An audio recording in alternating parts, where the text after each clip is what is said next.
Hey, what's up everybody? Captain Awesome here. And today we're going to talk about all these little Islam censor groups that are out trying to get people's videos banned. And people send me links to these fairly often. Sometimes I go check them out, you know, if they mention me. Because I get so giddy when anybody mentions me. Oh, they're trying to get me off the air. And first off, they're so counterproductive. It's not like it's the first time anybody's tried to get me kicked off of YouTube. I've been here 2 years now. You want me off of YouTube? It's pretty easy. Don't watch my videos! Problem solved.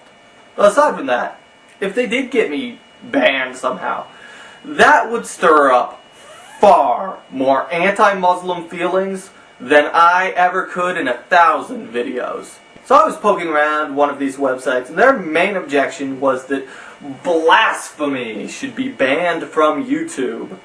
And so I then took a quick look at what their definition of blasphemy was. You know, new ideas. The first thing on their list, listed as blasphemy, was questioning the authorship of the Quran. That's blasphemy. That's blasphemy. Now ask yourself for a second. Who questions the authorship of the Quran? All non-Muslims. Basically, that's outright censorship of anything that questions their religion. It's not the Muhammad dick jokes or whatever. It's just any questioning their religion by that rule. They maintain that they should be free to question any other religion, that they should be free to blast away at Western society at will. And that's fine, you know, more power to them, but don't tell me to shut the fuck up. You know, your Quran is clearly not from a god. So in this point, in this blasphemy, I'm going to raise two big issues. A lot of people, when going after the Quran, go after like little nitpicky things. You know, mountains don't prevent earthquakes, there's no such thing as flying horses, that sort of stuff. And that stuff is funny, but irrelevant to the 2 points that I'm going to make, which are big, big points that show that an infinite being with an infinite knowledge of time and space could not have created the religion of Islam. The 2 points I'm going to go after. One is that Arabic is the language of God, which is claimed in the Quran many, many times. In virtually every chapter, every other chapter, it says this. And the other one is the holy month of Ramadan. There are huge flaws in both of these concepts that a being with an infinite grasp of time and space could not possibly have made. Now with Arabic, whoever wrote this in the Quran did not have a fundamental understanding of linguistics. To say Arabic is the language of God is misunderstanding. There is no one language of Arabic. Like every other language on earth, it progresses over a space of hundreds of years into a whole different language, like Old English or Middle English, which is not even that long ago. I'm going to play a clip of Middle English now. You tell me if you understand it. One that April, with his shore of Sota, the drook the march hath pierced to the rota, and bothered every... No.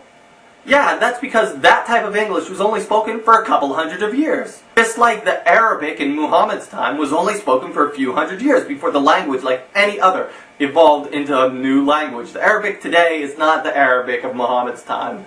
Even close. Would an all-knowing being not understand that linguistics evolves that way? You know, probably not. Probably an all-knowing being would understand this. Who wouldn't understand this? Oh, I don't know, maybe somebody who lived a single lifetime in a single region. Not throwing out any names yet, stay tuned. Okay, the second problem is with the holy month of Ramadan. Again, not a small thing in Islam. This is a big concept. This is one of the 5 pillars. And during the holy month of Ramadan, which travels around the seasons, because the Islamic calendar is tied to the moon and not tied to the seasons, you know, it shifts. Sometimes it's in winter, sometimes it's in summer. During the month, you're supposed to fast during the daytime, during the time when the sun is out. What's the problem with this? Well, probably nothing if you live near the equator. But if you live near or above the Arctic or Antarctic circles, which many people do, you're going to have a big problem. Because there are times during the year when Ramadan will fall there, where the sun does not set, where there is always daylight.